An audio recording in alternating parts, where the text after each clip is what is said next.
Figured we could start first with points, so interior, exterior, and boundary points. And then we can look at sets, so open and closed, bounded, compact, and convex. So first for points, the first thing that you want to do whenever they ask you about points is figure out if the point that you're looking at is in the set or not. So that's the first thing that you want to figure out. And the set, they usually call it A. So if we have a set, usually they use this kind of notation.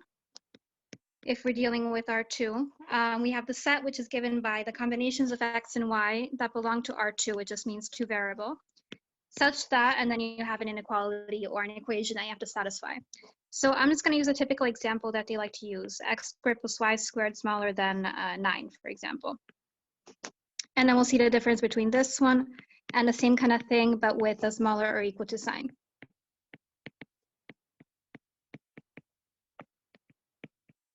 So for these ones, anytime you have an inequality, first you can think of it as an equal sign. And x squared plus y squared, if you don't know how it looks when you graph it, you can think about what happens when you plug in different numbers. So for example, when you plug in 0 for x and you solve for y, you would get that y equals either positive 3 or negative 3. So we definitely have the points 0, 3 and 0, negative 3. And then you can also switch it around. So if y is 0 instead, you can have 3 or minus 3 for x. So these are just some points that satisfy the equation. And they would be basically here, here, and then these two. And so that might kind of give you an idea of what it's going to look like. So this is going to be a circle. Because we don't have an equal sign, we have a smaller than sign. We're not going to have the points on the circumference. So I'm going to make it a dashed circle just to indicate that those points aren't part of the set. So if you had an equal sign, you would have all those points. Since we have a smaller than sign, we actually are going to have everything inside the circle. So in general, with circles, smaller implies that you take the inside, and bigger implies that you have the outside of the circle. But in general, if you're not sure about which part you have to shade, you can always just test the point and see if it works or not. So for example, if we think that it's the inside and, sorry about that, and you want to test the point 0, 0, if you plug in 0, 0 into this, you'd have 0 squared plus 0 squared. That would be smaller than 9, so that would satisfy the equation. So that just confirms that it is the inside of the circle. While if you tested something like if this is 3, if we tested 4, 0, and you plug it in and you take 4 squared plus 0 squared, it wouldn't satisfy the equation because you would get 16 is less than 9. So that's just to kind of quickly check that we shaded the right area. In the other one, we have almost the same thing. The only difference is that you have an equal sign because you have a smaller or equal sign specifically. So for that one, that means that we're also going to have the points on a circumference. So actually, that's going to be a continuous sign. And also just to clarify, the radius was 3. You always take the square root of the number that you have on the right side of the equation. And then again, we should have everything inside as well. So the difference is that on the right side, we have all the points on the circumference as well. And then on the left side, we only have the points in the inner part. So if we take a point like 0, 0, 0, 0, we can see that it's clearly in the shaded area. And if it's in a shaded area, then it's going to be part of the set. So we can say that it's in A. A is just the name of the set for both cases. And if we take a point like over here, here it's on the dashed line, which means that it doesn't satisfy the inequality for the set. So that would not be in the set. While over here, it would be in the set. And then if we take a point like way over here, we can see clearly that's not in the set either for both cases.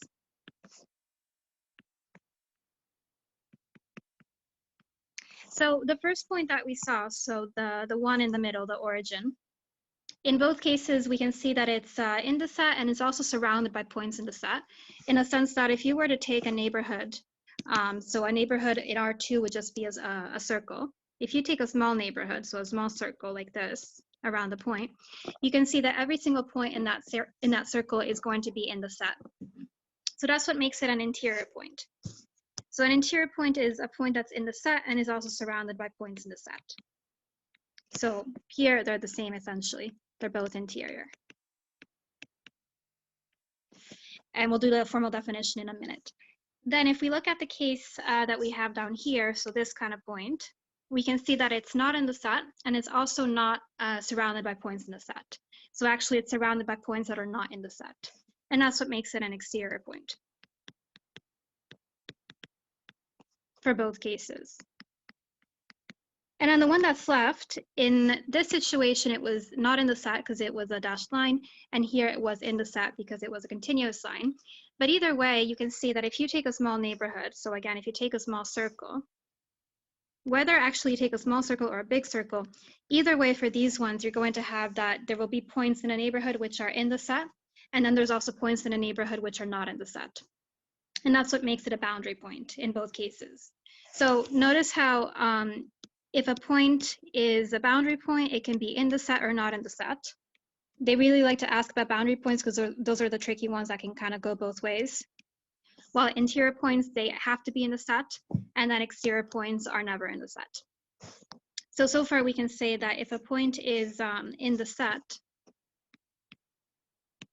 it can be either interior or it can be boundary. So notice how in the set doesn't necessarily make it interior, because I know a lot of people think that. It could also be boundary. And then if it's not in the set, it can be exterior or it can be boundary. So it's useful to figure out if it's in a set or not so that you can at least eliminate one of the options, because a point always has to be either interior, exterior, or boundary. So it can't be none of them, and it also can't be more than one of them. So by knowing if it's in a set or not, you can at least eliminate one of the options. So once you figure that out, you can check which one it is specifically by using the definition. So again, we're looking at interior, exterior, boundary. Later, there's also something called limit points and isolated points. We're probably not going to get to those today, but the point is that it's a separate category of points. So it's not really, it is related to this, but it's not the same thing. So we want to figure out if it's interior, exterior, boundary.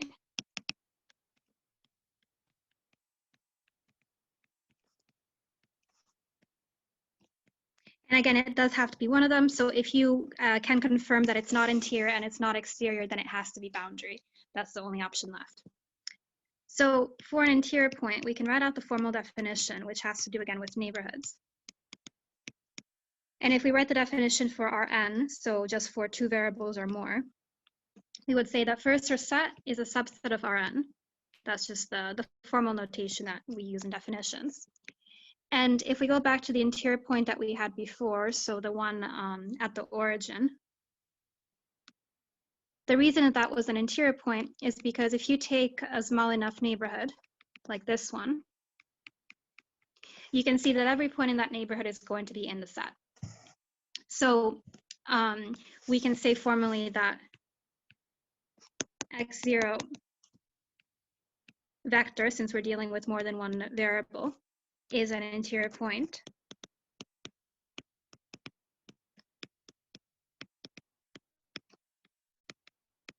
If there exists a neighborhood, so neighborhood, they usually call it B of x0, such that the neighborhood is a subset of the set. So the neighborhood is contained in the set. So I'll write this out in words as well, because it's better to first understand it in words and then kind of translate it into mathematical notation.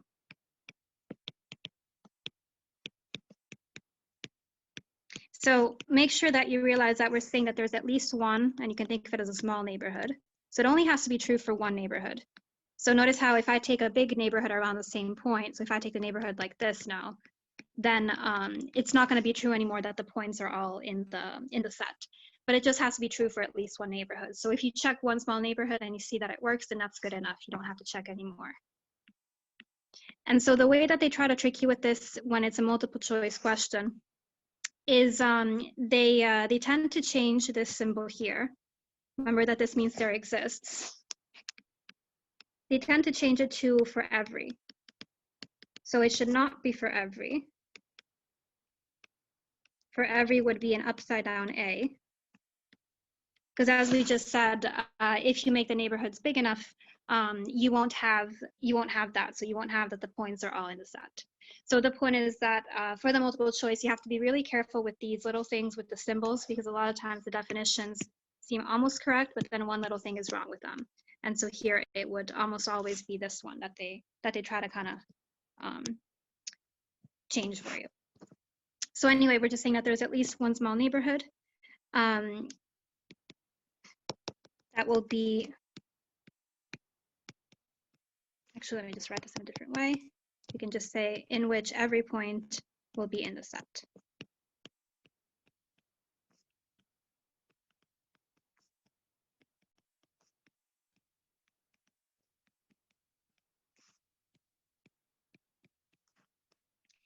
Then we can do exterior points, which are pretty much just the opposite of interior points.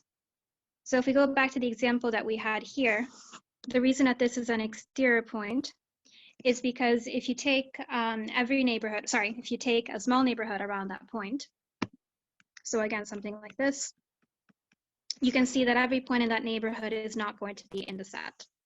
So since it's not in the set, we say that it's in the complement. The complement is just everything else. So in this case, the complement is everything that you have outside the circle and also on the circle, because remember that the circumference was not included. And the complement, we write it as either A with a C or A with a line. It's the same thing. So it's just the outside of the set. But other than that, the definition is essentially the same.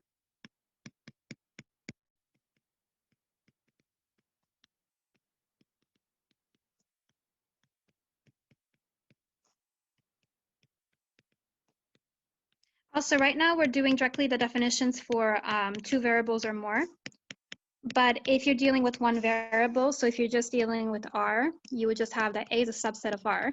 So you would just be dealing with a number line instead of 2 axes or more. And also your points wouldn't be vectors. So when we have the line underneath, it just means that you have more than one variable. So here x0 would actually be made up of x0 and y0. But in one variable, you would just have x, and that would be it.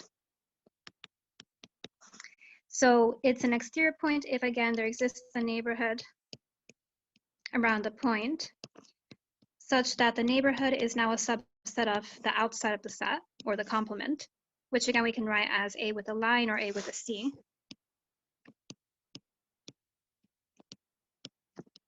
And again, in the multiple choice, if they wanted to trick you, it would probably be by changing the symbol here to A for every symbol. So that would be wrong. And then if a point is not interior or exterior, it has to be a boundary point, because that's the only option left. So if we go back to the boundary points we had before, we had them on both the dashed and the continuous circles. So if we look at this point over here, we can see that if you take a neighborhood, and not just a small neighborhood, but actually any neighborhood possible. So for example, this one, no matter how big or small the neighborhood is, you're always going to have points in a neighborhood which are in the set, and also points which are not in the set. So now we do have to change the symbol to the for every symbol.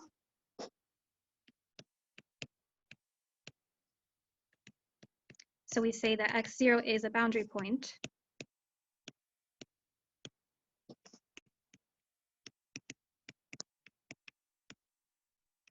If for every neighborhood around the point, so now it's the upside down A, we can say that the neighborhood intersects with A. So specifically this here would be the intersection with A.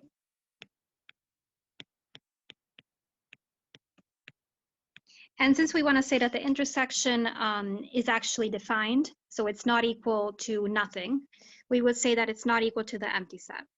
So this is just a really formal way of saying that the intersection is not nothing. So we do have to specify that, because otherwise the intersection could be nothing, and then we wouldn't actually have any points in the set.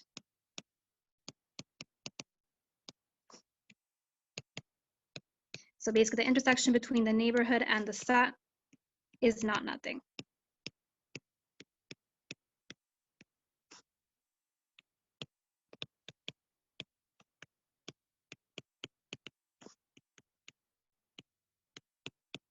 So basically it exists.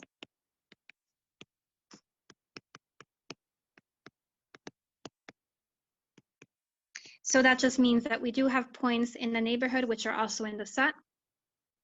And since we also need to have points which are not in the set, we're going to do the same kind of thing but with the complement.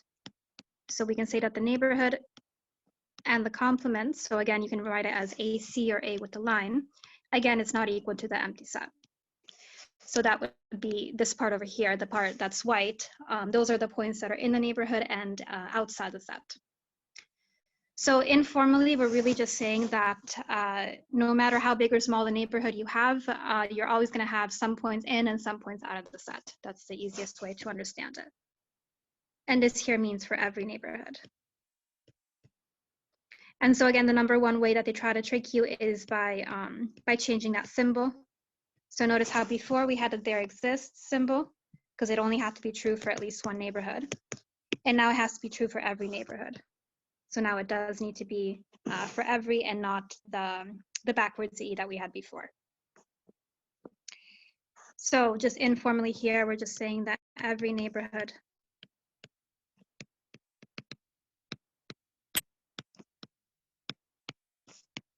around X0 has points in and out of the set.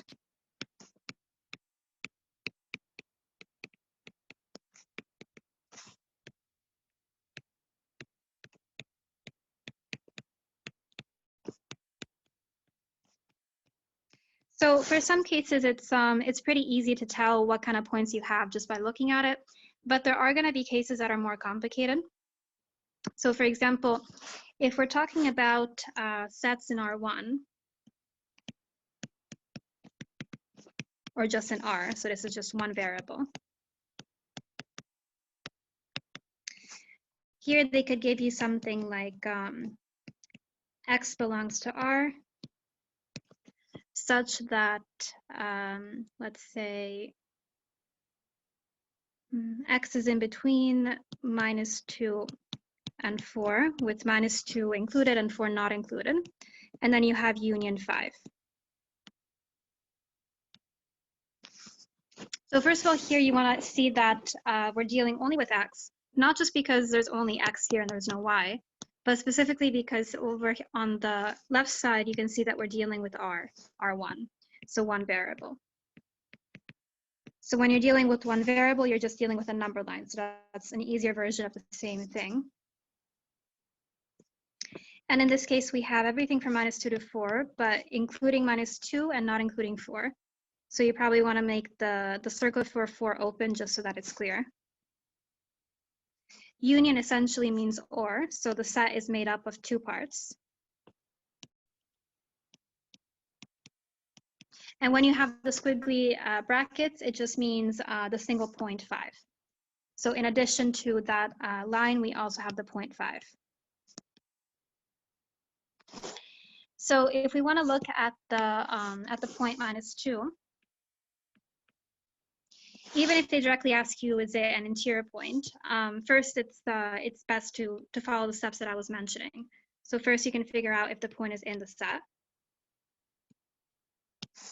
And then once you figure that out, you can figure out if it's interior, exterior, or boundary.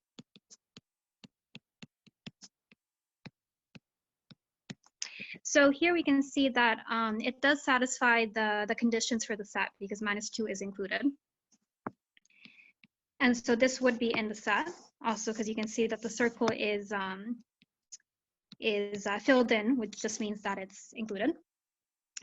And if it's in the set, we said earlier that if it's in a set, it can be either interior or it can be boundary. So we know for sure that it's not exterior.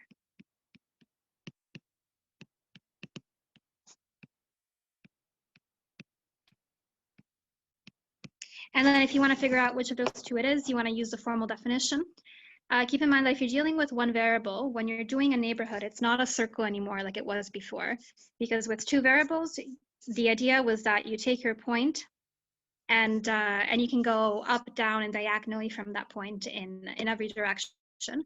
While if you're dealing with a number line, you only have an x-axis. So you can only go left and right. So a neighborhood of the point -2 depending on how big you want to make it, could be something like from here to here, for example. So maybe from like -3 to -1 or something like that.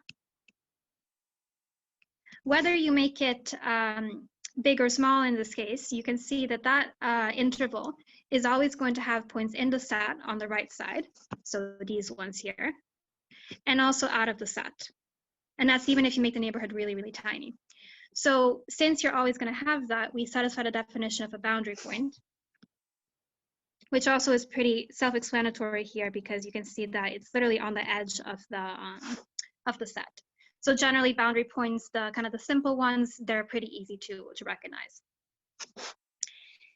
If instead we want to look at the point, let's say 0,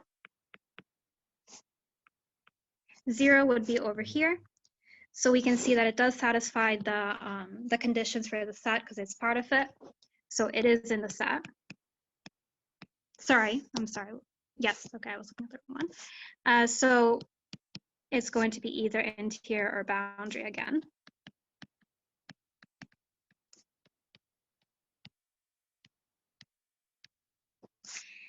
And so then if you want to figure out which of those it is, again, you want to look at neighborhoods. So if we start off taking a small neighborhood of that point, we can take it maybe from here to here. So again, you're taking an interval. And you can see that in that interval, every single point is going to be in the set. So even though it's true only for small neighborhoods, because if I took a very big neighborhood, like from here to here, for example, it wouldn't be true anymore. The definition of an interior point was just that it has to be true for at least one neighborhood. So that's going back to this definition. So the point is that the point that we're looking at is in the set, and also it's surrounded by points in the set. So that makes it now an interior point.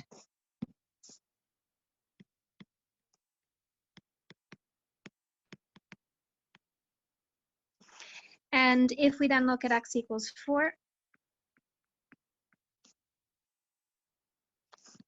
we can see that x equals 4 is where you have the open circle, so that's not in the set. And if it's not in the set, it can be exterior, but it can also be boundary. So boundary is really always an option.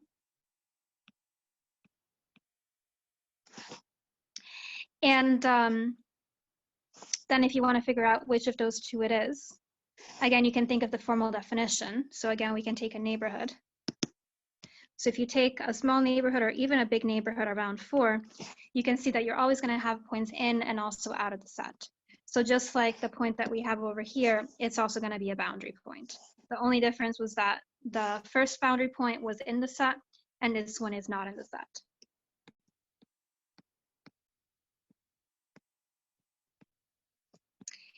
And just to do the last one, so x equals 5. X equals 5, you can see that it is in the set, even though it looks like it's separate from everything else. And that's just because of what we're told over here. So we're told that the set was made up of everything between -2 and 4, as well as the point 5. So the set is just made up of 2 parts, essentially. But the point is that it is in the set. And if it's in the set, we know that it can be, again, interior or boundary.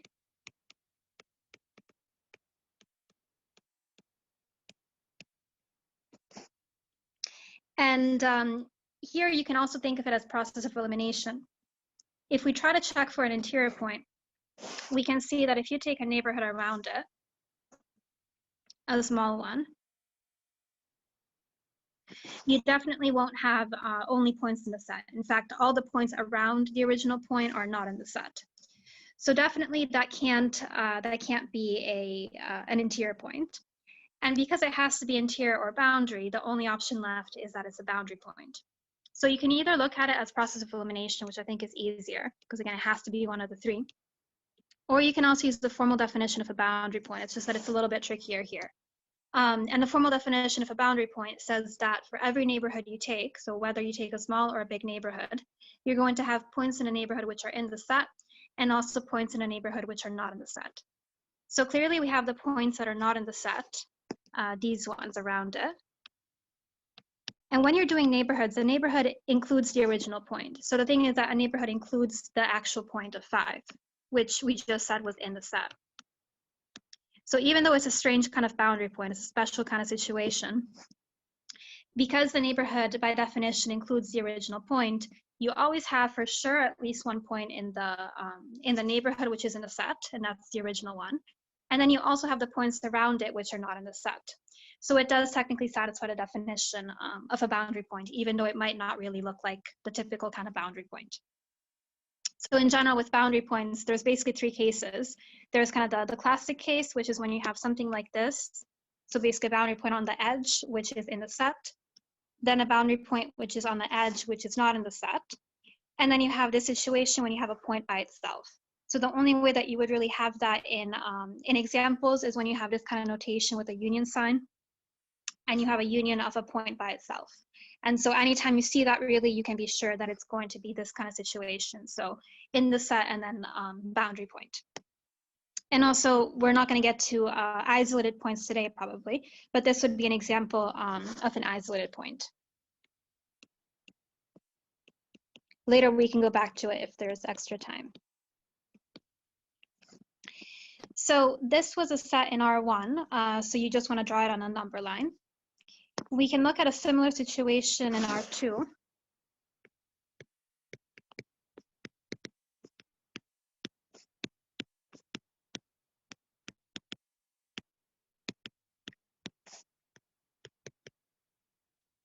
So we could have x and y that belong to R2,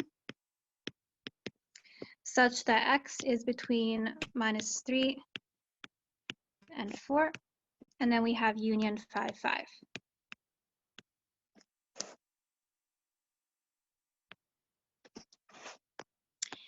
So in this situation, notice how here you might only notice x at first. Here, this is a point, so that's x and y values. Even if you didn't have this, though, what you want to focus on is the fact that they tell you that you have x and y that belong to R2. And so this tells you that you're dealing with two variables, which means that it's not a number line. It's going to be a Cartesian plane, so just with an x and the y-axis. So you definitely do want to look at that in general when you're dealing with sets, because that can make a difference in terms of how you approach the question. So before, when we had something like this, we just basically drew it on a number line, and it was very simple. It's going to be similar, but it's not going to be the same thing now, because even though that's telling us only about x, there's still a y value that we're not considering. So you want to think of this as equations, like I was saying before. So think of it as x equals -3 and x equals 4. Each of those individually would be a vertical line. So for x equals -3, you'd have this vertical line. And for x equals 4, you'd have this one. I'm going to immediately make it dashed because actually 4 is not included. And since we want x to be in between those two values, we're going to shade everything that's in between those two vertical lines. So that's going to be all of this. So notice how it looks different in the sense that it's not just x values, you also have a lot of y values to consider. And that's really important for questions also when they ask you about whether the set is bounded or unbounded. This we'll see later, but here basically the idea is that the one variable version of this, so if I had said that you're taking x in R such that x is between -3 and 4, this would be a bounded set because it doesn't go to infinity in any direction. While if you're dealing with it in R2, it's actually unbounded because it goes to infinity and -infinity vertically. So notice how even though it might look very similar, and it is almost the same thing, when you're looking at it as two variables, it actually changes the way you describe the set. So we have all those points. And actually what I meant to do, let me just change this, was an intersection of y equals 5.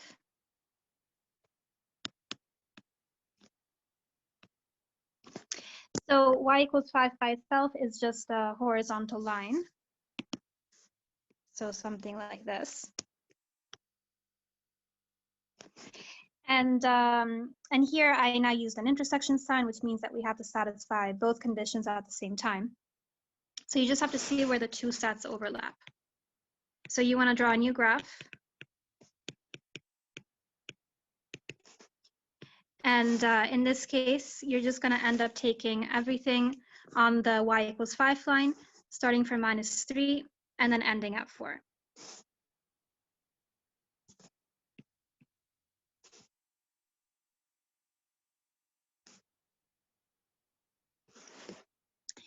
And actually, we might as well do what I wanted to do originally, which was also to have a union of 5, 5.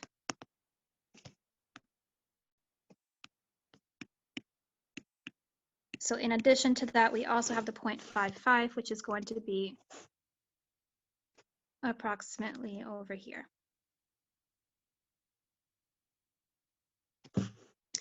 So if we now look at a few of the points, let's say that we want to look at -3, 5. Again, we want to figure out, is it in the set, and then is it interior, exterior, or boundary? So you can see that -3, 5 would be exactly here, and it's a closed circle because -3 was included. So it is going to be in the set. And as usual, if it's in the set, it can be either interior or it can be boundary. Then when you check if it's interior, exterior, or boundary, remember that you have to do this with neighborhoods. And also remember that because we're now dealing with R2, a neighborhood is going to be a circle now. So in R1, you just go left and right, and you take an interval. But in R2, you have to take a circle.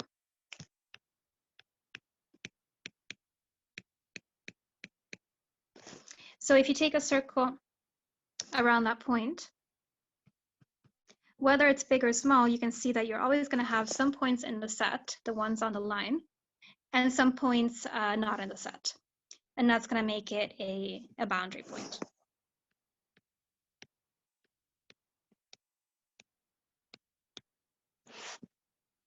If we then take another point, let's say 0, 5. 0, 5 would now be over here. And we can see that's on the line, so it does satisfy the set, so it's in the set.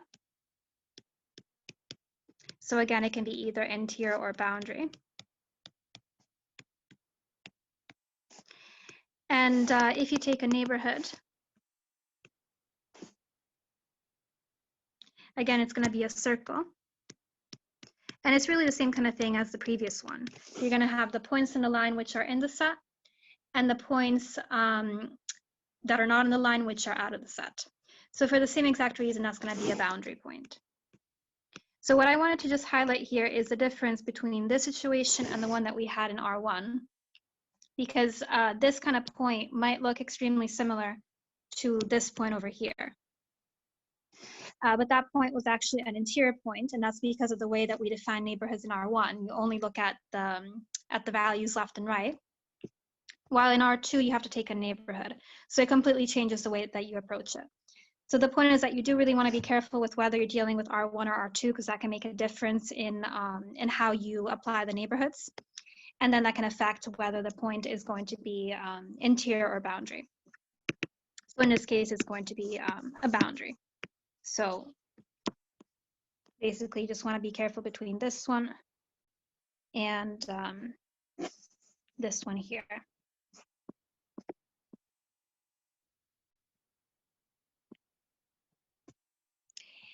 And if we then look at the point, we can just look at 5, 5. So that would be this one over here. We have a closed circle, so that is in the set, also because of the way the set was defined. We were told that we had everything on the line, and then also the single point 5, 5 by itself. So that one is in the set. So again, it can be interior or it can be boundary.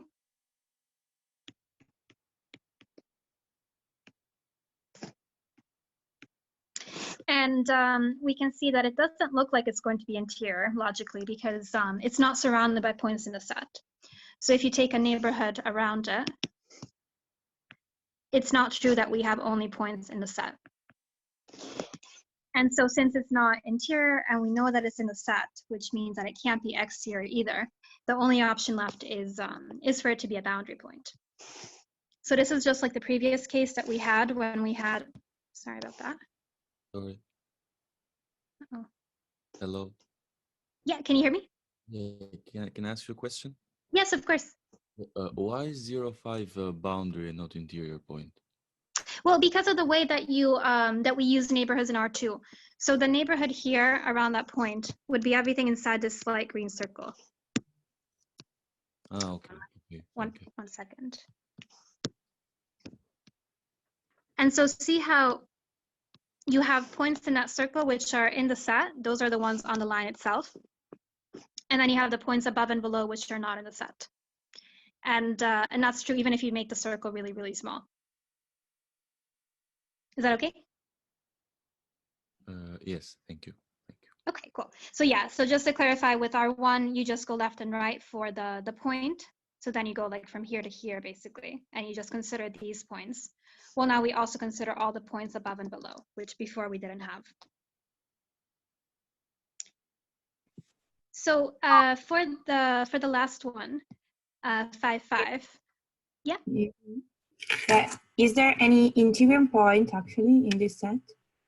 No, in this one, no, because in order to have an interior point in R2, you would need to have a shaded area, which we don't have. So yeah, so in this case, there just are no interior points. So with R1, you have them anytime you have, like with R1, so a number line, anytime you have at least like an interval, then you have interior points in between. So like all of these would be interior points, but in R2, you would need to have something actually shaded. So it needs to be something like maybe the inside of a parabola, like something like this. This would be y bigger or equal to x squared. Then all the points in the middle would be interior points.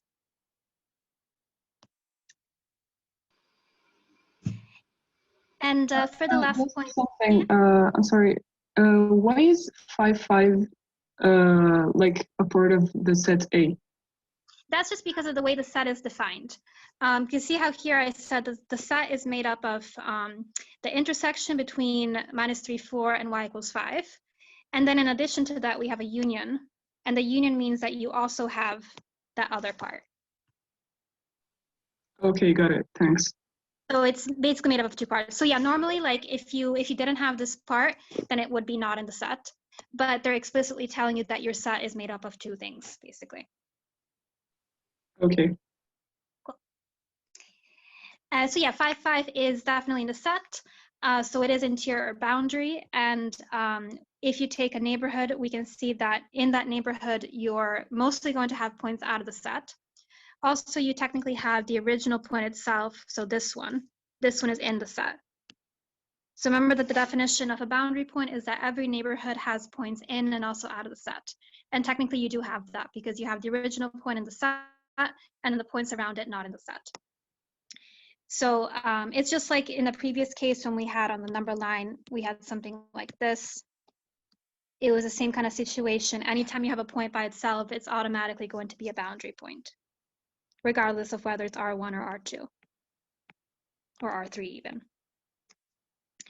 So this is again a special kind of boundary point, which is going to be called an isolated point. Also, the name kind of makes sense because it's literally isolated from the rest of the set.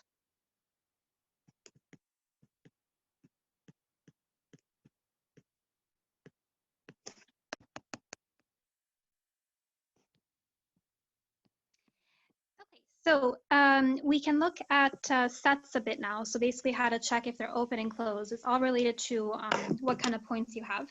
So we'll basically see more graphs and then we can look at some actual exercises from past exams. So first we can look at the definitions of open and closed. So if we use the example of the circles that we had before, first we looked at the circle that was x squared plus y squared smaller than 9. So the radius is the square root of 9. so 3. And here we had that the boundary points were not included. So basically we had a dashed circle.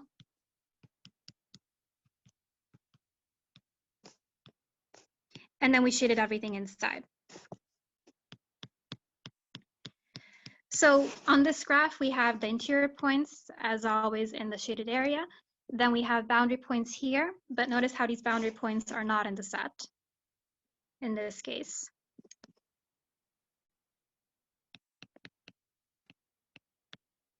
And then we always have the exterior points over here, basically. So in this situation, we can see that the only points that are in the set are going to be the interior ones. And that's what makes it an open set. So just to clarify, open and closed has nothing to do with bounded or unbounded. A lot of people think it's related, but it's not. So even though it might look, I know some people think it looks closed because it kind of like stops in every direction. That's actually what makes it bounded. So this one would be open and it would be bounded, which we'll talk about later. But specifically open and closed has to do with what kind of points you have. And bounded and unbounded has to do with whether the set goes to infinity or minus infinity. So open just means that every point that is in the set is interior. So it's a very simple definition. So we can say that for every x that belongs to A, so for every point that is in the set, the point is interior.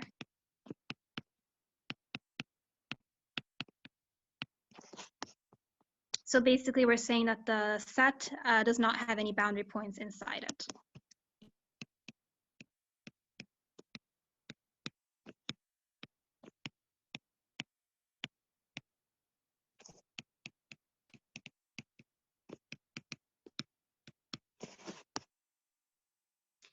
And if instead we look at the other one that we saw earlier, x squared plus y squared smaller or equal to 4, this one again is a circle, or sorry, let's just use 9 just to use the same example. This one again is a circle with the same radius, but now we do include the circumference.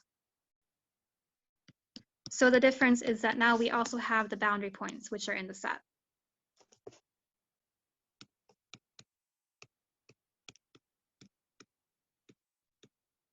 So if you have every boundary point possible in your set, so basically if you don't exclude any boundary points, that's going to make the set closed. So for closed, we can say that A is going to be closed if every boundary point that exists is in the set. We don't have to bother mentioning the interior points being in the set because that's implied anyway. Interior points are by definition in the set. So for this, you don't need to specify, but even if you specify, it's not wrong. So basically open is just no boundary points and closed is all the boundary points are in the set.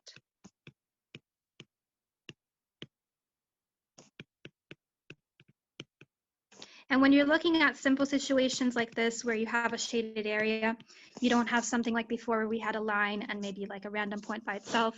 You can also really just look at what kind of lines you have, whether they're dashed or continuous. So generally with closed, you're going to have continuous lines. And with open, you're going to have dashed lines. But again, that's really only valid when you have relatively simple situations like this. So not when you have points by itself or yeah, basically points by themselves. So you do want to kind of get used to the formal definition of it. And if we have something like y bigger or equal to ln x, so we have again an inequality, but as I was saying, you can always first think of it as an equal sign. So if we think of it as y equals ln x, this is a graph that comes up a lot, and it looks something like this. It goes through the point 1, 0. So it's the inverse of e to the x, which looks like this. Inverses are reflected across the y equals x line. So if you imagine that there is a mirror here, you would just literally reflect it, and then you would end up with ln x. And when you have y bigger or equal to something, that means that you want the y values to be bigger than that, which means that you're going to shade everything above this function. So in this case, I'm just going to take everything directly above the curve that I just drew. Notice how I'm stopping here because on the left side there is no function. And that's because of the natural domain of ln. So the natural domain is just the x values that you can have for your function. And you can see that if you just look at your original function, it's only defined on the right side of the graph. And that's because with ln, you can only insert positive numbers. So since the natural domain is only positive numbers, so the x values must be positive, we can only consider the right side. And we can write it as 0 not included to plus infinity. And so because of that, you also have to be careful to consider it because you want to make it clear that even though these boundary points were included, since we did have a bigger or equal to sign, the points on the boundary points on the y-axis, they're not actually going to be in the set. So these ones here. And that's because of the natural domain. So since x cannot be 0 for ln, it's just not defined, so ln 0 doesn't exist, we don't want to include those points. So I know a lot of people, when they think about open and close, they think it's enough to just look at this, this sign here, but it's not really always enough. You have to really look at the graph and think about the natural domain, because otherwise you might forget that the y-axis should not be included. So you do always want to graph these to be sure. So so yeah, the point is that here also you might just want to think of like the axis at the beginning. It might look like it's continuous, but that's just because we drew the axes. It's not technically there. So you just want to think about what happens like as you keep on shading. Eventually it stops, and then you have to think about those boundary points if you're allowed to have them or not. So basically, if you're allowed to have x equals 0, which in this case you're not. So if you want to check if this is open or closed, again, we want to look at the boundary points. Because to be open, we need to have that no boundary points are in the set. And to be closed, we need all the boundary points to be in the set. So here we have these points on the y equals ln x line. They're in the set and they're boundary. And these ones are not in the set and also boundary. So we have some boundary points in the set and some boundary points not in the set, which means that we don't satisfy either definition completely. And so when you don't satisfy either one, we call it neither open nor closed. So there's no formal name for it. It's just neither one or the other. And you also don't have a formal definition for this because it's literally just not one and not the other. So anytime you have a combination of dashed lines and continuous lines, you automatically have some boundary points in and some out. So automatically it's going to be neither of the two.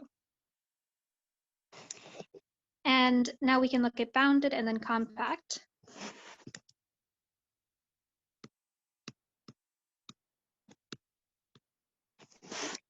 So for bounded, we could use the example of before, x squared plus y squared smaller than 9.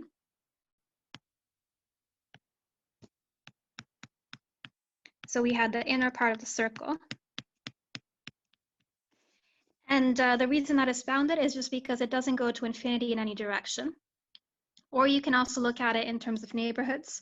If we wanted to, we could find a big enough neighborhood, so maybe like this circle around the origin, that would completely contain the set. So the set would just not go outside. While if you had the opposite kind of situation, x squared plus y squared maybe bigger or equal to 9. Now again, you have the circle, which is now continuous, but now you're shading everything outside. And so because these values are not restricted, it just keeps on going, you're not going to be able to contain this in a neighborhood or in a circle. So this would be unbounded. And when we're dealing with R2, so 2 variables or more, we just say that it's bounded or unbounded. We don't specify if it's bounded above or bounded below.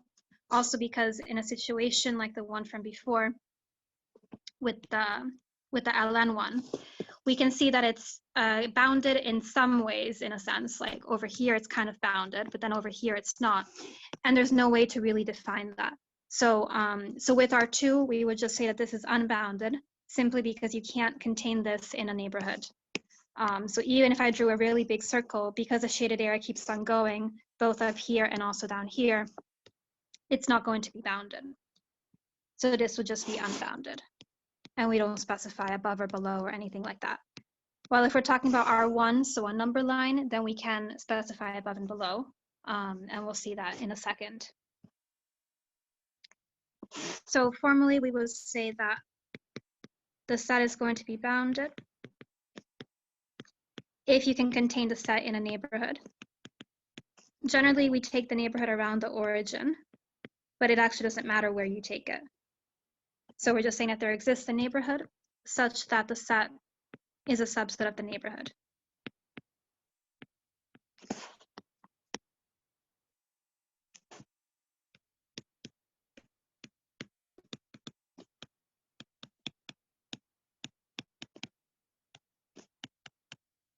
So at least one big neighborhood that will completely contain the set.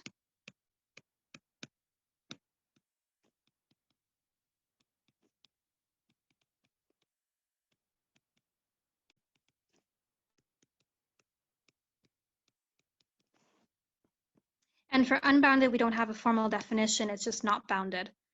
So they wouldn't ask you to define that in any way.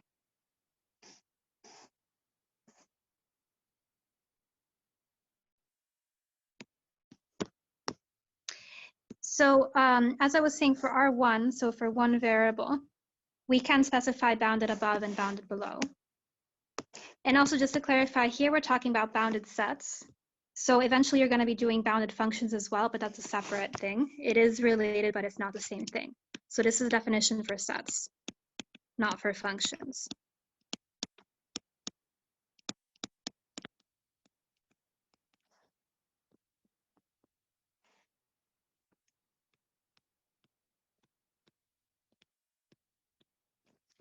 And if we're talking about R1,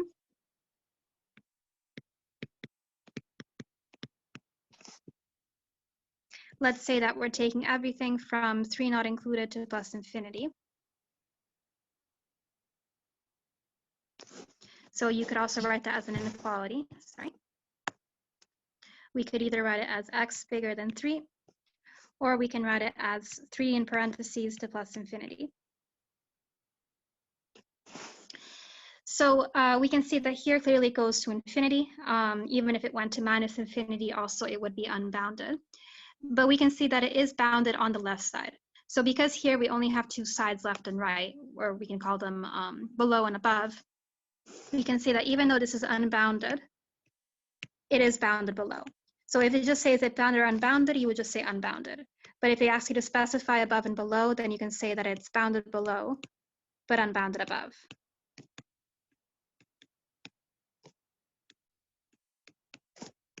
So notice how if a set in R1 is unbounded, it doesn't necessarily mean that it's unbounded in both directions. It could be unbounded in just one direction. Also, while we're at it, we can figure out if this is open or closed. So we can use the same definition as we had for R2. So to be open, we need no boundary points to be in the set.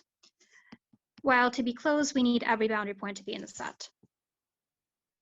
So if we're looking at R1, we have a boundary point over here at 3, which is not in the set.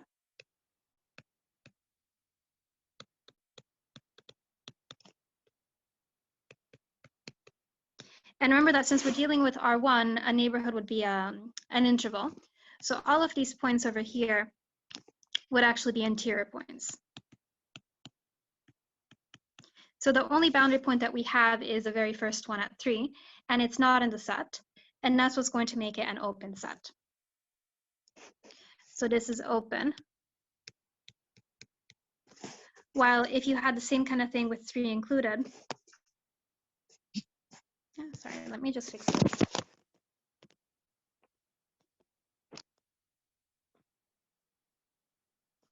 So we had the same kind of thing, but with 3 included. We could write it as x bigger or equal to 3, or we can write it as 3 in brackets to plus infinity. And so now that point would be in the set. And again, it would be a boundary point. And all the other ones would be interior points. So now this one would be closed. So what I just wanted to show you here is that when you're dealing with intervals, second.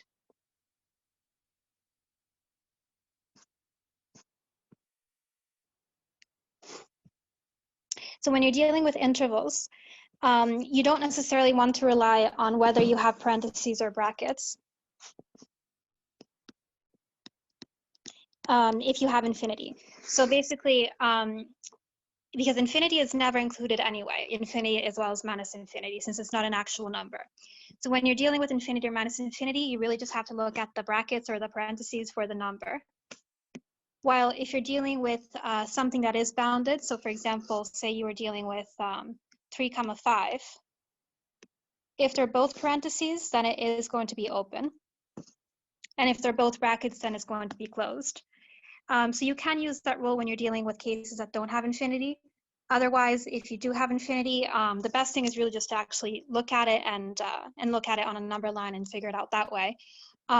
Or you can just remember basically that you just focus on the parentheses or the bracket that you have for the number. You ignore the one for the infinity when you're looking for whether it's open or closed. And then we just have 2 more little things. So first, compact is very simple. Compact just means closed and bounded at the same time.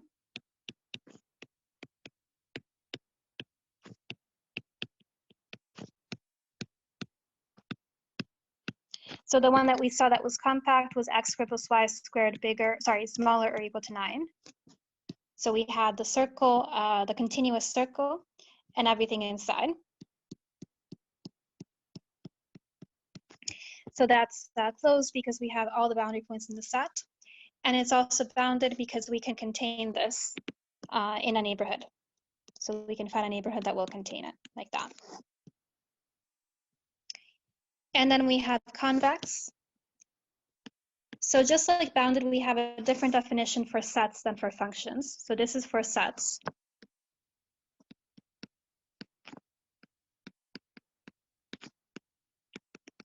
We probably won't do the formal definition yet, just because it's not really something you can apply practically. Usually with convex, you just figure it out by looking at it.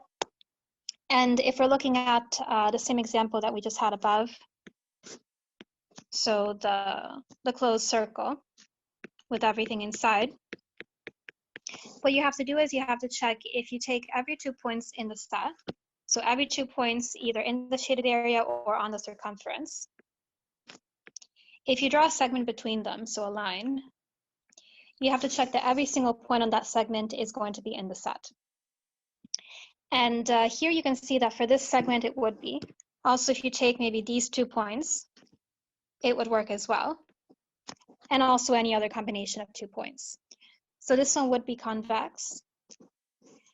While if you take the outer part of the circle, whether it's dashed or continuous doesn't really make a difference. The point is that you would have this gap in the middle. So basically you have a blank space in the middle. And so because of that, when you take 2 points in the set, so in the shaded area, now it's going to cross the blank space sometimes. Not all the time, because if you take them on this side, it's not going to happen, but sometimes it will.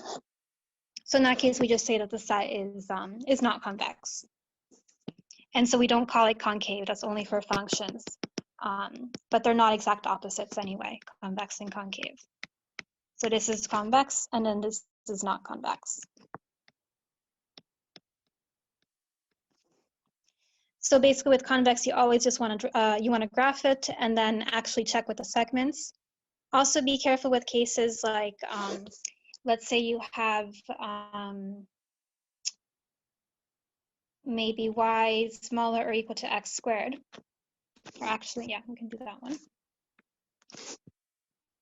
For this one, you can first draw y equals x squared, which would just be a parabola.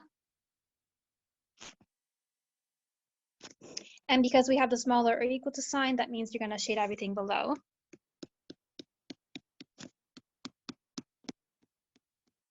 So this one is not as obvious, but still you can see that if you take 2 points on this side and this side, so both in a shaded area, it's going to cross the blank space.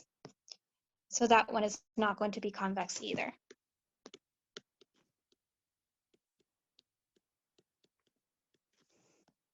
And now we'll see some other more complicated ones. So we can look at the ones that I found from the exams.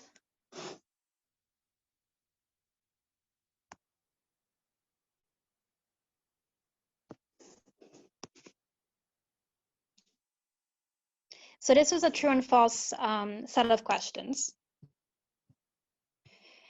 And we have two separate sets, A and B.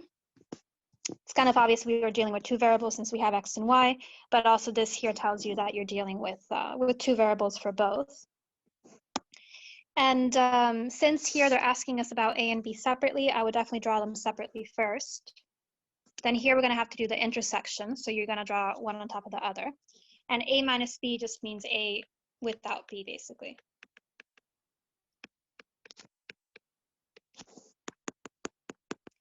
So for the first one by itself, x squared plus y squared smaller than 1. This is just like the one that we were looking at, except that now the radius is going to be technically square root of 1, but that's still 1. And because we have the smaller than sign for a circle, that means we take everything inside a circle. Also, you don't have to make this perfectly accurate, but you do want to note that the radius is 1, because when you do the intersection for this one, and also here when you combine them, you do have to put one on top of the other, so then it's important to be a little bit more accurate. So we have everything inside the circle. And for the other one, we have x times y smaller or equal to 0. So anytime you have multiplication or division in an inequality with 0, what you don't want to do is you don't want to divide by x or by y, because you would be assuming that it's doable, and you can only do that if it's not 0. So what you want to do instead is just think about intuitively, if you have two numbers multiplied, how they can give you something that's smaller or equal to 0. And in order to have that, you would either need to have x be negative or 0, and y be positive. So basically 1 negative, 1 positive, or 0, and other way around as well.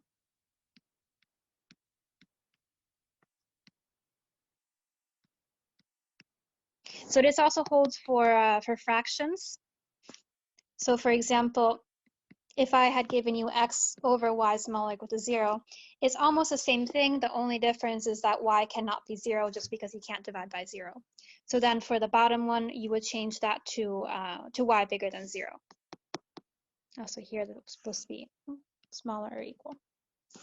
So the point is, anytime you have an inequality with a product or a fraction, you can consider the situations that are both positive, or sorry, not both positive, one negative and one positive in this case.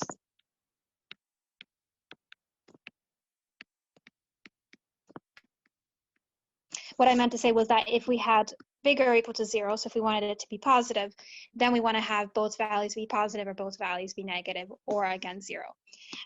But here we want it to be negative, so you need to have opposite signs. So you want to split it up as two cases like that, and then we can graph each one individually. So in the first situation, we need x to be negative, so we need to be on this side of the graph, and y to be positive, or 0. So that means that we're going to shade everything on this side over here.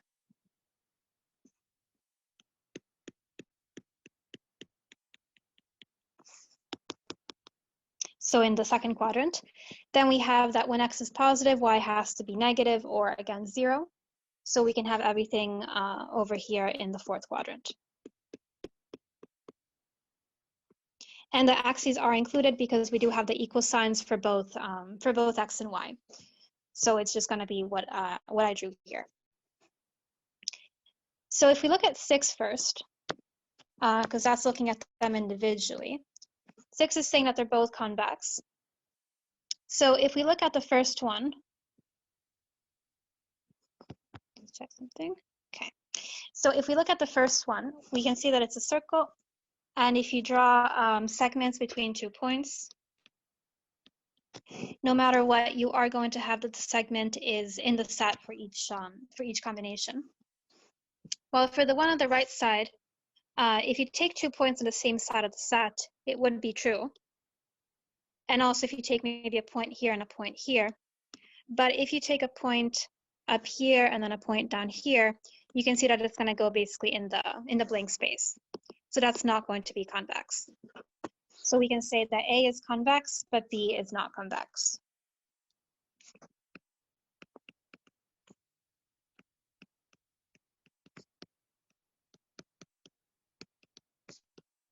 And that would make it false.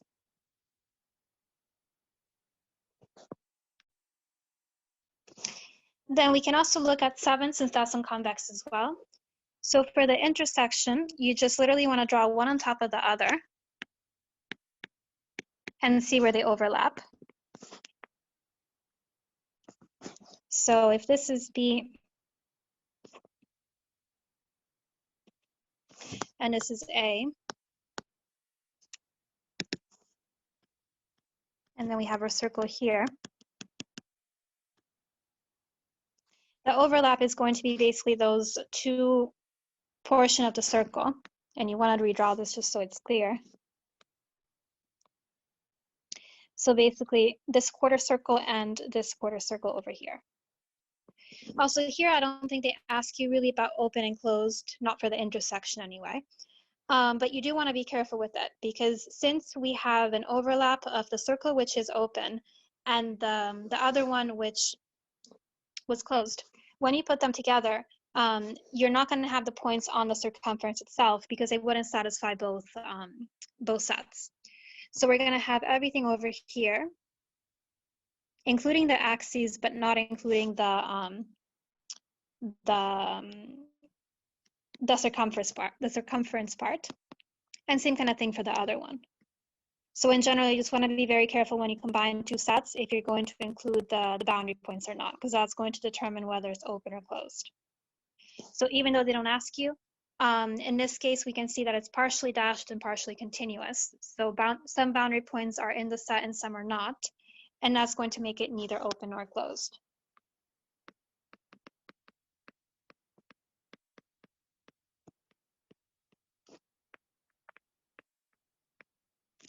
They actually wanted to know if it's convex. So for convex, we can do the same thing as before. Nothing has really changed because either way, if you take 2 points like that, it's going to cross in the unshaded area. So for the same reason as before, it's not going to be convex.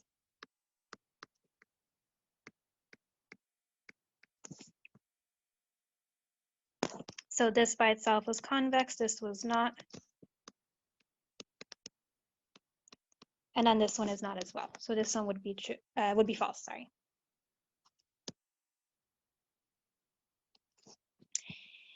And if we look at the first one, it's saying that A is a subset in B, which just means that A is contained in B.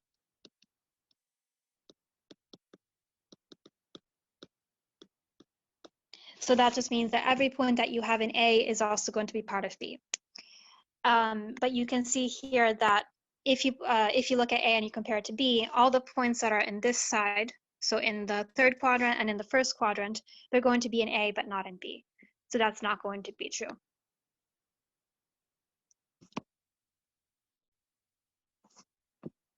And for the last one, you have A without B. So we just have to redraw A, excluding anything that you had in B. So for that one, A originally was a circle. Now we're going to remove anything that was in B and also in A. So that would mean that you have to remove basically this quarter circle here and also this quarter circle over here. So you're going to end up with, this was dashed, so it's going to be dashed here and dashed here. And what you have to be really careful with again is the dashed and continuous lines. Because if you're removing B, that means that you're removing the axes as well. And so if you're removing the axes, you're going to have to now make these dashed.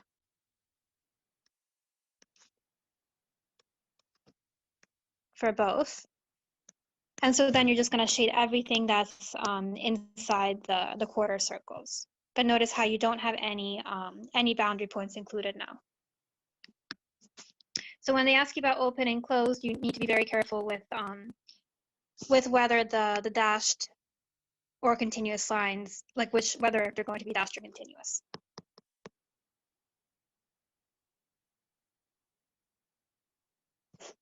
So basically for this,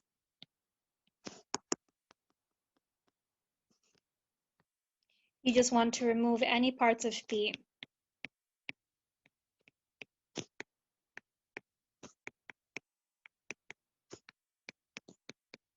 that were in A as well.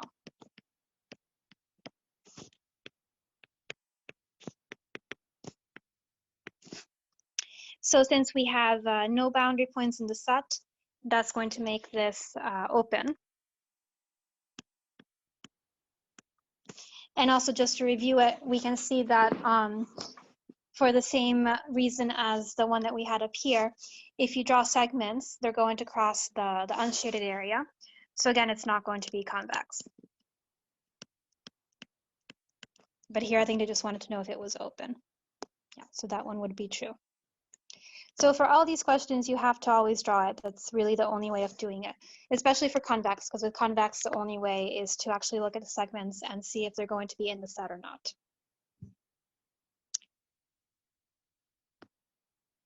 Okay, so I think I had some other exercises.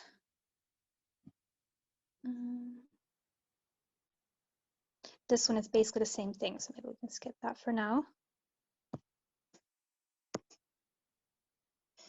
This was also a true or false. I think it just doesn't say true or false, but it is. And this is a little bit more difficult in a way because it's very theoretical. They don't actually tell you much about the sets. They just say that they're not empty, so they have at least 1 point each. And especially when they're very vague, so when they really hardly give you any information, you want to focus on all the details. So specifically that we're dealing with R, which means that it's one variable, which actually makes it easier to work with. So we're just going to have a number line. And actually remember how with one variable we said that you can define sets as being bounded above and bounded below. That's why they talk about below and above. If we were dealing with R2, then this question wouldn't make sense because we can't call sets bounded above or bounded below. We would just call them bounded or unbounded. So you can tell partially because they mention below and above, but more specifically because they're using R and not R2. So either way, you know that it's on a number line. Also, the second part is saying C equals the intersection of A and B. So C is just another name for the intersection, and it's not equal to the empty set. So the intersection is not nothing. We saw this kind of notation before.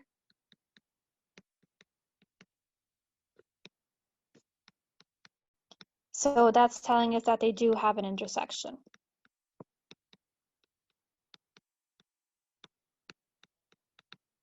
So with these questions where they say, if this is true, then this is true, the best thing is to try to prove them false, or to try to prove them false by using counterexamples.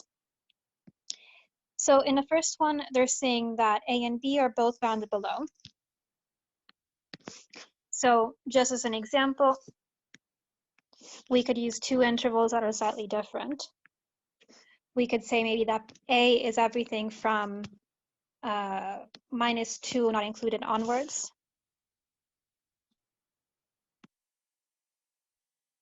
So this one would be bounded below but unbounded above. And then B is maybe from 0, included or not included, doesn't really matter, to some other number. Let's say 3. So I'm just making these up. But the point is that they are both bounded below. So if you're looking at C, which is the intersection, you just have to look at where they overlap. And where they overlap would end up just giving you B by itself. So in this case, A intersection B is equal to B. But that's just in this case.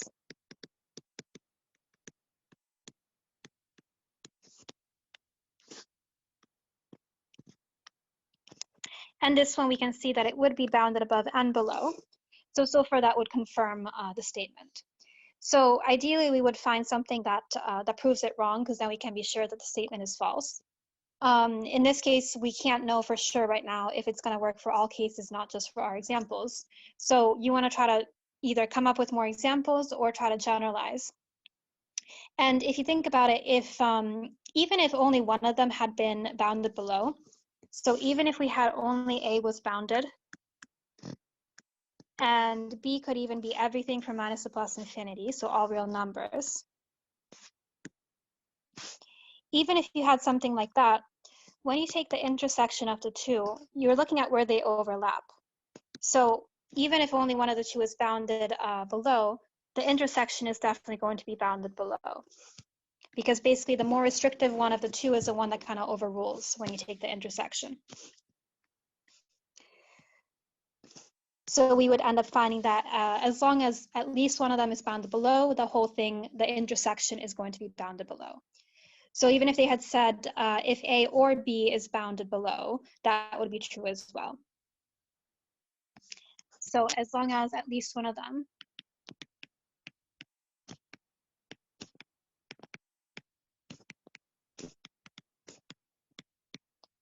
is bounded below, then the intersection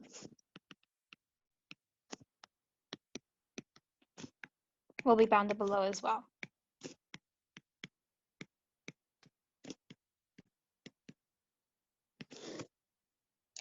So this one here would be true. Then for 2, we're saying that A is bounded below and B is bounded above. And we can use the same kind of logic that I was saying, that you always take the more restrictive of the two. So even if A is maybe unbounded above, so even if A is like this, it goes to plus infinity.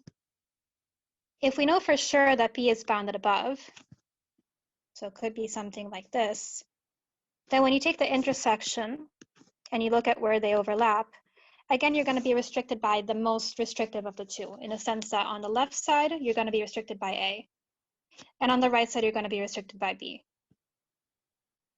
So in the end, the whole thing is going to be bounded. So that's using the same kind of intuition, that if you know that at least one of them is bounded from each side, the intersection of the two is definitely going to be bounded overall. So that would be true as well.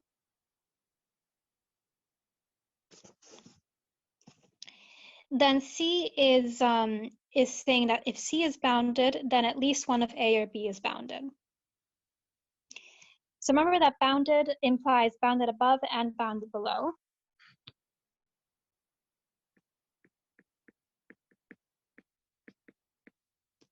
So they're saying that if C is bounded above and below, then at least one of A or B is bounded above and below.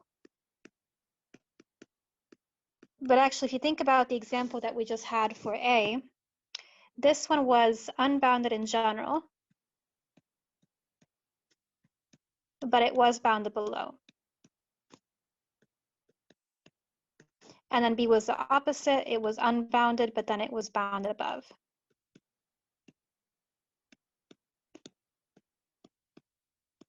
And this one here was bounded. So that's already a perfect counterexample. We can see that even if C is bounded, so the intersection is bounded, it doesn't necessarily mean that either one is completely bounded. It could be that they're bounded from different directions, and so then when they're put together, the whole thing is bounded. But we don't know for sure that either one of them is completely bounded. So this one is not 100% true. So if you find at least one counterexample, then it just automatically makes the statement false. 4 is kind of similar. So we know if A is bounded, let me just write that down here. So A is bounded implies above and below.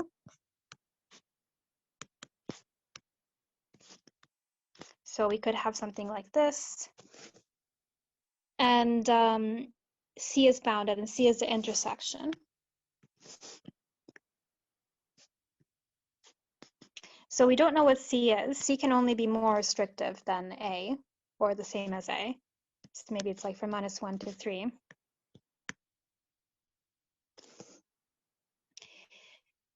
And they're asking about B. Okay, so we know that this is bounded and this is bounded. So if C is more restrictive than A, then it's possible that B is also bounded. So for example, if B is the same as C, then the intersection of A and B would equal C. And so then B would be bounded. But for the same reason that we were saying before, when you take the intersection, you always take the more restrictive portions of each one. So if this is already bounded above and below, B could even be all real numbers. So B could even be all of this. Because either way, when you take the intersection, it's restricted by the fact that A is bounded below and above. So actually, here the intersection would be different, but the point is that you just need to have bounded above and bounded below once, basically, not necessarily for both sets. And so B could definitely be unbounded.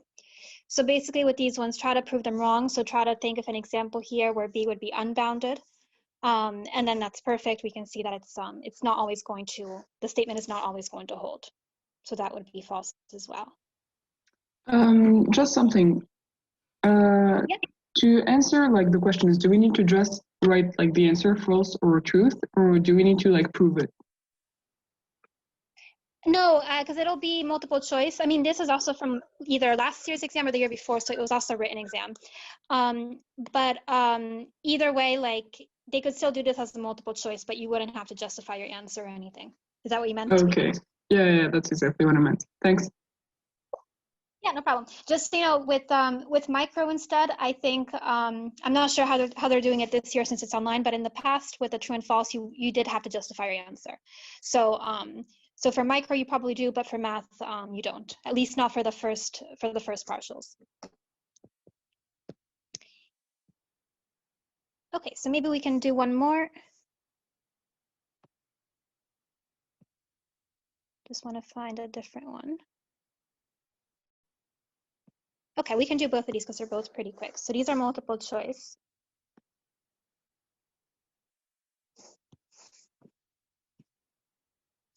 Also here they use x1 and x2 instead of x and y.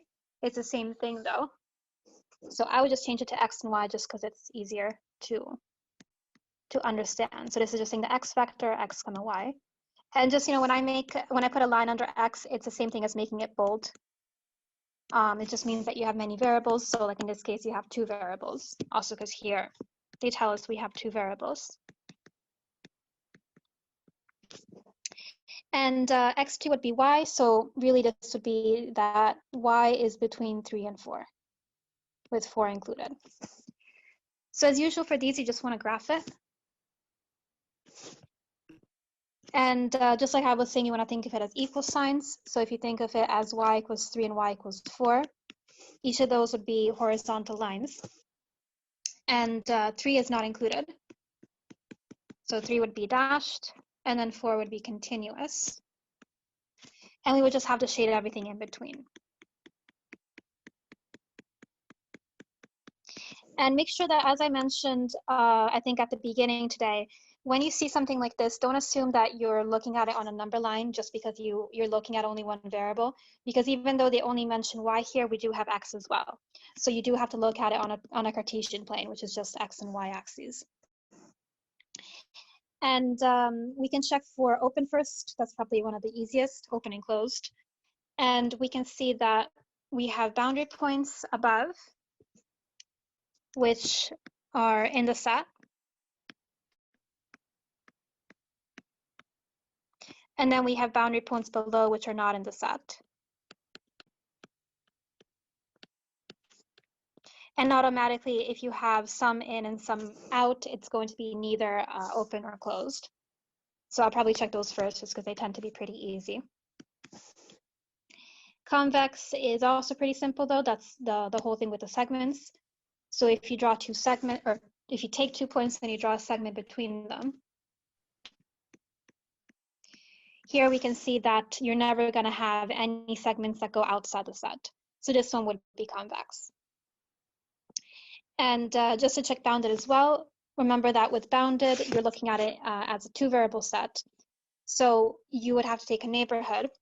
But here, because this keeps on going, even if you take a really big circle, you're not going to be able to contain the whole set.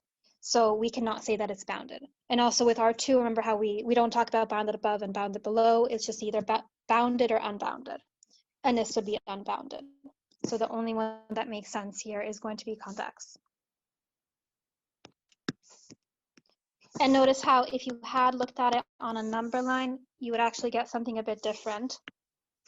Because on a number line, it would be bounded if you looked at it as just one variable. So it does depend how you look at it, and it would still be convex. But then you'd have 2 answer choices, which also you're not going to have. And just do the last one.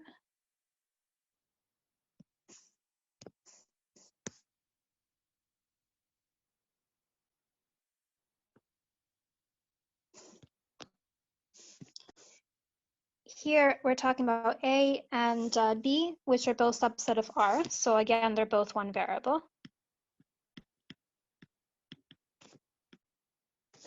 So we're dealing with number lines. And we're looking at the intersection. So A is compact, which means that A is closed and bounded.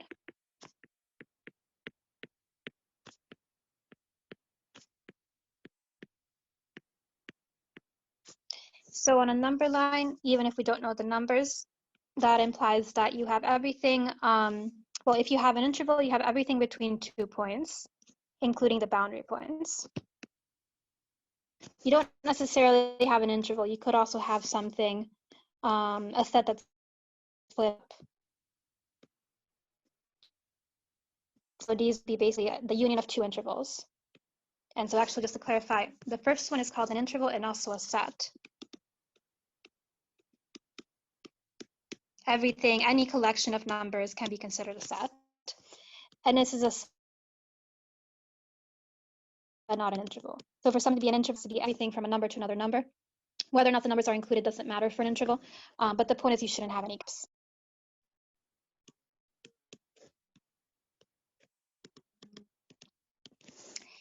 And then for B, we just know that it's open.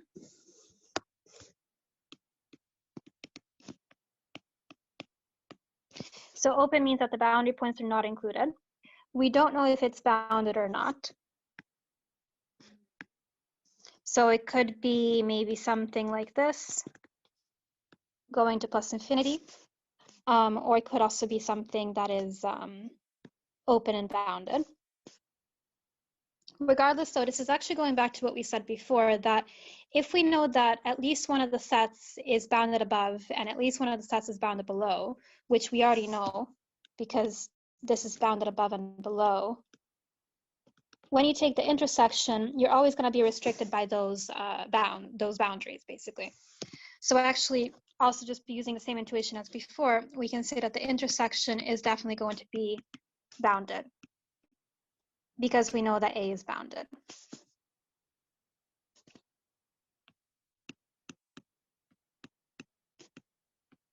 So generally, if at least one set is bounded below and one set is bounded above, doesn't matter if it's the same one or not, then the whole thing, the intersection, will be bounded.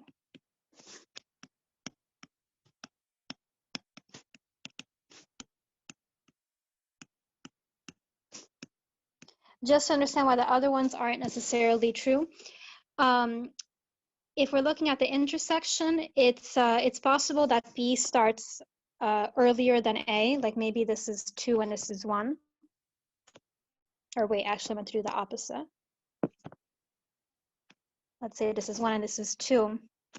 And when you take the intersection of the two, you're going to end up with something kind of weird, because basically you'd have from 1 to, let's say, 5, while B is from 2 onwards.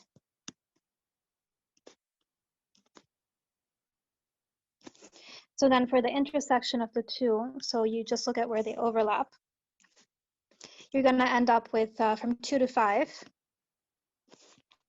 not including 2 because it was not included for B, but including 5 because it was included for both. So you would get something that has one boundary point in the set and one boundary point not in the set, and that would be called neither open nor closed.